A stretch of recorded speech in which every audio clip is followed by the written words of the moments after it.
Feedback mechanism का direct connection growth से होता है। अगर किसी को भी ग्रोथ चाहिए तो वो फीडबैक मैकेनिज्म फॉलो करे। आइए फीडबैक मैकेनिज्म को समझते हैं। फीडबैक मैकेनिज्म एक ऐसा प्रोसेस है जिसमें आप अपनी ऑडियंस से उनका रिस्पॉन्स जानने के लिए पूछते हो कि जो सर्विस प्रोडक्ट आपको दे रहे उससे आप कितने सेटिस्फाइड हो। आपकी ऑडियंस वो होती है जो उस सर्विस प्रोडक्ट को यूज करती है। इसी तरह एजुकेशन सिस्टम भी एक सर्विस प्रोवाइडर है जो आपको एजुकेट करता है और उसके अगेंस्ट में आपसे फी चार्ज करता है। मगर ज्यादातर स्कूल्स, कॉलेजेस, यूनिवर्सिटीज स्टूडेंट्स से फॉलो अप नहीं लेते, जिसकी वजह से स्टूडेंट्स को जो मुश्किलात होती उससे ये इदारे बिल्कुल अनजान रहते हैं। चाहे वो स्कूल, कॉलेज, यूनिवर्सिटी में एंट्री का वक्त हो या एजुकेशन हासिल करने के दरमियान का वक्त हो या फिर प्रोफेशनल लाइफ में एंट्री का, वो अपनी नेक नियति से बिल्कुल ठीक कर रहे हैं कि बेस्ट सब्जेक्ट्स लेकर आ रहे हैं आपको पढ़ाने के लिए। मगर उन्हें अपना नजरिया चेंज करना होगा, क्योंकि एजुकेशन सब्जेक्ट्स को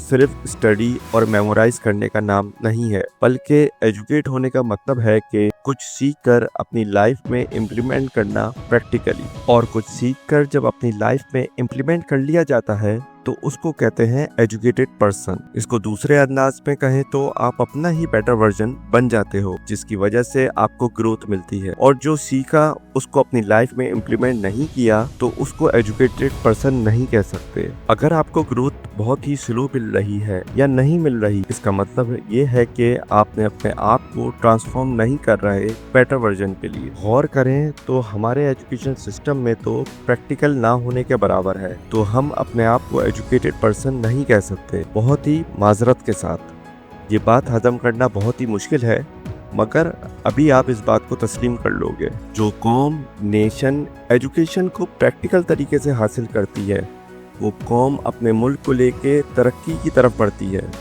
और हमारा मुल्क नीचे की तरफ जा रहा है।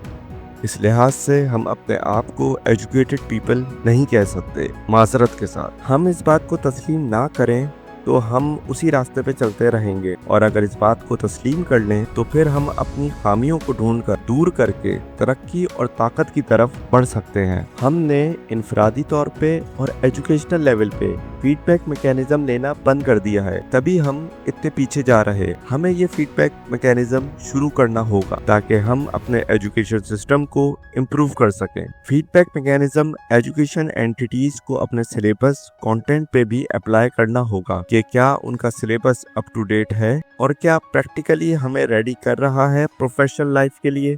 इसके अलावा आउट ऑफ कंट्रीज में टीचिंग सिलेबस स्टाइल्स को ऑब्जर्व करना होगा अपनी इम्प्रूवमेंट के लिए। हमें ऐसी जिंदगी नहीं जीनी चाहिए बचपन से लड़प्पन तक जो रियलिस्टिक लाइफ से बहुत डिफरेंट हो, क्योंकि माइंडसेट गैप आ जाता है रियलिस्टिक और अनरियलिस्टिक प्रैक्टिकल्स की वजह से, जिसकी वजह से हम बेस्ट परफॉर्मेंस अपनी इनिशियल प्रोफेशनल लाइफ में नहीं दे पाते। अगर आप चाहते हैं कि आपको सच्चा फीडबैक मिले तो आप ये एक्टिविटी तब करें जब आपकी ऑडियंस किसी भी लिहाज से आपके अंडर कंट्रोल में ना हो, specially for students in school, colleges, universities.